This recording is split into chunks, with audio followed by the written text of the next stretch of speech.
अस्सलाम वालेकुम। CDB properties के प्लेटफॉर्म से मैं हूं मुजाहिद नसीर। आज जो हम डिस्कशन करेंगे एक बहुत अहम टॉपिक के हवाले से डिस्कशन करेंगे। बहरिया ऑर्चर्ड फेज़ 4 के बारे में आपको बताएंगे। इसके जो दो मेन ब्लॉक्स हैं एक कनाल प्लॉट्स के G1 और G2। आपने देखा होगा कि इन दोनों ब्लॉक्स में अक्सर डिफ्रेंशिएट किया जाता है। G1 ब्लॉक की बड़ी नॉर्मल सी एक रूटीन बन चुकी है कि G1 ब्लॉक की डिमांड, उसकी अहमियत, उसकी प्राइसेस ज़्यादा रहती हैं as compare to G2 block. तो अक्सर क्लाइंट्स का ये क्वेश्चन होता है कि मतलब दोनों ब्लॉक्स डायरेक्टली अटैच्ड हैं मेन राइविन रोड के साथ। वेरी फर्स्ट ब्लॉक्स हैं, G1 हो या G2 हो, बहरिया ऑर्चर्ड फेज़ 4 में एंटर होने के साथ ही वेरी फर्स्ट ब्लॉक्स हैं। तो फिर ऐसी क्या वजह है कि G1 ब्लॉक की डिमांड ज़्यादा रहती है, G1 ब्लॉक की अहमियत ज़्यादा रहती है, G1 ब्लॉक की प्राइसेस हमेशा फ़र्क के साथ ज़्यादा रहती हैं as compare to G2 block 1 kanal plots. तो आज की वीडियो में हम डिफरेंट फैक्टर्स जो हैं उनको डिस्कस करेंगे, जिससे आपको आइडिया होगा कि G1 ब्लॉक क्यों बेहतर ब्लॉक समझा जाता है या बन चुका है as compare to G2 block of phase 4 1 kanal options. Start करते हैं। सबसे पहले आपको आइडिया होगा कि जितनी ज़्यादा अट्रैक्शंस किसी एक ब्लॉक में मौजूद हों उतने ज़्यादा उस ब्लॉक की वैल्यू ज़्यादा होती है as compare to other blocks. उन अट्रैक्शंस में आपके पार्क हो सकते हैं, हॉस्पिटल हो सकते हैं, स्कूल्स हो सकते हैं, मसाजिद हो सकती हैं, डिफरेंट ऑप्शंस हो सकती हैं जो किसी स्पेसिफिक ब्लॉक में मौजूद हों। थोड़ा सा यहाँ पर जिक्र करना चाहूँगा बहरिया ऑर्चर्ड फेज़ 1 के सेंट्रल ब्लॉक का, जिसमें मैक्सिमम जो मतलब ऑप्शंस हैं, मैक्सिमम फैसिलिटीज़ जो हैं वो बिल्कुल ऑपरेशनल मिलती हैं। इस वजह से बाकी ब्लॉक्स फेज़ 1 के ब्लॉक्स होने के बावजूद रेट्स में कहीं ना कहीं पीछे रहते हैं सेंट्रल ब्लॉक से। दोबारा मूव करते हैं फेज़ 4 की तरफ। G1 ब्लॉक की बात हो रही थी। G1 ब्लॉक में वो कौन सी अट्रैक्शंस हैं जिसकी वजह से इसकी वैल्यू G2 ब्लॉक से ज़्यादा समझी जाती है। फर्स्ट ऑफ ऑल, इसमें एंटर होते साथ ही जो आपको time square mall and residencia की एक बिल्डिंग मिलती है जो अभी अंडर कंस्ट्रक्शन है, जिसकी कंस्ट्रक्शन बेसमेंट या ग्राउंड फ्लोर तक अभी बड़ी तेज़ी से बन रहा है वो, और 10 मंजिलों का ये मॉल बनाया जाएगा। प्लस इसके मेन रोड पे आ रहा है, मेन बुलेवर्ड पे जो 160 फीट की रोड है, time square mall and residencia की लोकेशन वो आ रही है, और ये ओवरऑल बनता है G1 ब्लॉक। इसके मुकाबले में अगर हम देखें तो ऑर्चर्ड मॉल डेफिनेटली एक अच्छा रीज़नेबल मॉल है, लेकिन ये थोड़ा सा G2 ब्लॉक के लास्ट में जाके बन रहा है। और प्लस ये कि इसकी पार्किंग भी उस तरह से 4 साइड नहीं है जैसे G1 ब्लॉक में 10 मंजिला मॉल होने की। एक साइड पे ये 10 मंजिला मॉल है और 4 साइड पार्किंग है, और दूसरी साइड पे ऑर्चर्ड मॉल जो है वो रिलेटिवली 4 मंजिला मॉल है और थोड़ा सा फ्रंट की बजाय, मेन बुलेवर्ड की बजाय बैक की लोकेशन पे आ रहा है।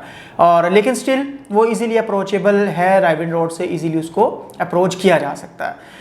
दूसरी चीज़ अगर देखें तो G1 ब्लॉक की जो अप्रोच बनती है वो एंट्रेंस वाला एरिया, जहाँ से आप एक सोसाइटी के अंदर एंटर हो रहे हैं, वो वाले एरिया में आ रही है, मतलब कि लेफ़्ट साइड पे मेन गेट के बिल्कुल साथ। और जो दूसरी साइड है एग्जिट वाला एरिया, एक सोसाइटी से या फेज से बाहर निकलने वाला एरिया, अगर आप G2 ब्लॉक का अप्रोच करना चाहते हैं तो वो एंटर होने के बाद राइट साइड का ब्लॉक है, यानी कि एग्जिट वाले एरिया की साइड का ब्लॉक है।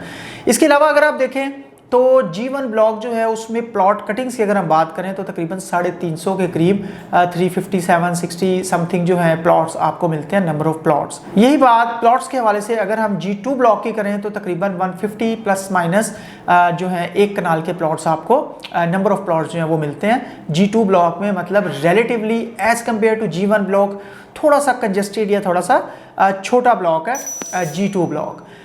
G1 ब्लॉक की लेफ्ट साइड पे अगर आप देखें तो आपको ओपन लैंड या कोई फैक्ट्री वगैरह का एरिया इस तरह से मिलता है, काफ़ी ओपन लैंड का एरिया भी आपको मिलता है।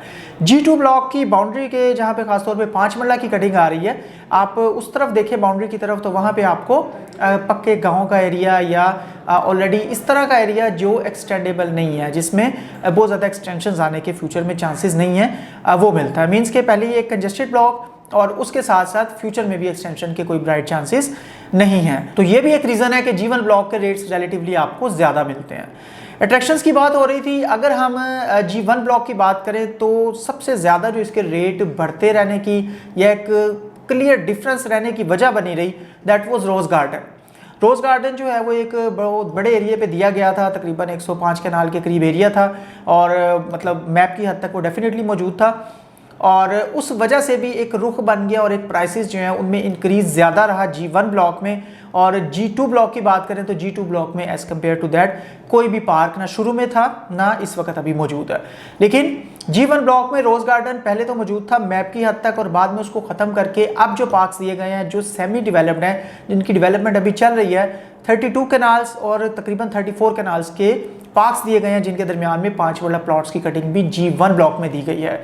तो जैसे मैंने शॉपिंग मॉल का जिक्र किया, इसी तरह से जो पार्क्स हैं, गार्डन्स हैं, वो भी एक बहुत बड़ी अट्रैक्शन होती हैं। किसी ब्लॉक में पार्क्स आ जाएं और ऑपरेशनल हो जाएं तो वो ब्लॉक या उसके रेट्स जो हैं बैरिया में बहुत ज़्यादा बढ़ जाते हैं as compare to any other block.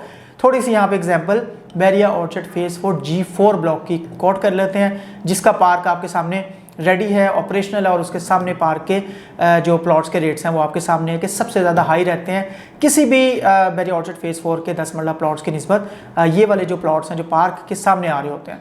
तो यही वजह है कि दो पार्क्स, छोटे पार्क्स 32 कैनाल्स और 34 कैनाल्स के राउंड अबाउट G1 ब्लॉक में आपको मिल रहे हैं, और इसके अगेंस्ट कोई भी पार्क आपको G2 ब्लॉक में भी नहीं मिलता।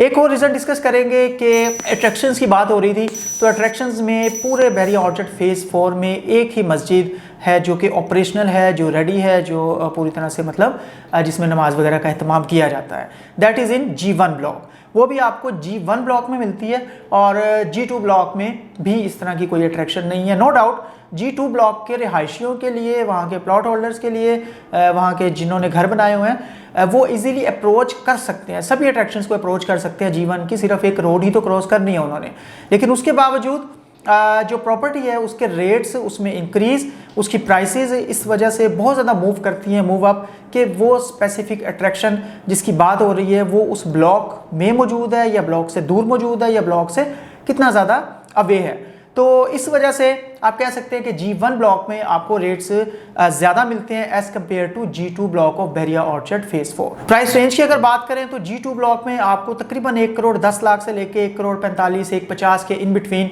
एक कनाल के डिफरेंट लोकेशन के प्लॉट्स G2 ब्लॉक में मिल सकते हैं। यही एक कनाल के प्लॉट्स की प्राइस की बात अगर हम G1 ब्लॉक के हवाले से करें तो तकरीबन 1 करोड़ 30 लाख से स्टार्ट होकर 1 करोड़ 75 लाख के इन बिटवीन आपको एक कनाल के plots Bahria orchard phase 4 G1 block में मिलते हैं। तो ये एक बड़ा क्लियर सा डिफरेंस है, और इसी वजह से पिछले कुछ अरसे में, आज से अगर आप 4, 5, 6 माह पीछे चले जाएं तो आपको आइडिया होगा कि G1 ब्लॉक की डिमांड बहुत ज़्यादा बढ़ गई थी। G1 में रेट्स इस वजह से काफ़ी ज़्यादा बूम पे ऑलरेडी जा भी चुके हैं और मज़ीद भी ऊपर जा सकते हैं, क्योंकि लोगों की अट्रैक्शन का बाइस रहता है बैरिया ऑर्चर्ड फेज 4। और फेज 4 की जब बात हो और रेडी अट्रैक्शंस या अपकमिंग अट्रैक्शंस की बात हो तो G1 ब्लॉक जो है उसको बेस्ट ब्लॉक कंसिडर किया जाता है। वीडियो के लास्ट में एक चीज़ मैं मेंशन करना चाहूँगा कि अगर G1 ब्लॉक में इतनी ज़्यादा अट्रैक्शंस मौजूद हैं तो इसका ये मतलब हरगिज़ नहीं है कि G2 ब्लॉक जो है उसको बिल्कुल कंसिडर ना किया जाए और G2 ब्लॉक जो है उसको बिल्कुल वैल्यू ना दी जाए। एक कनाल के प्लॉट्स पूरे बैरिया ऑर्चर्ड फेज 4 में वैसे ही बहुत लिमिटेड प्लॉट्स हैं जो आपको G1, G2 प्रॉपर एक कनाल के ब्लॉक्स मिलते हैं, और G4 में 1 या 2 लेन्स मुश्किल से आपको एक कनाल के प्लॉट्स की मिलती हैं, और बाकी G4 10 मरला का जो है ब्लॉक है। तो G1 ब्लॉक जैसे फिल होता है या जहाँ पे रेट्स हायर होते हैं और उस सराउंडिंग एरिया में लोगों को एक कनाल चाहिए होती है, तो इन्वेस्टमेंट पॉइंट ऑफ व्यू से G2 ब्लॉक जिसके रेट्स अभी स्टिल रेंज में है, बहुत ज़्यादा ऊपर नहीं गए as compare to G1 block.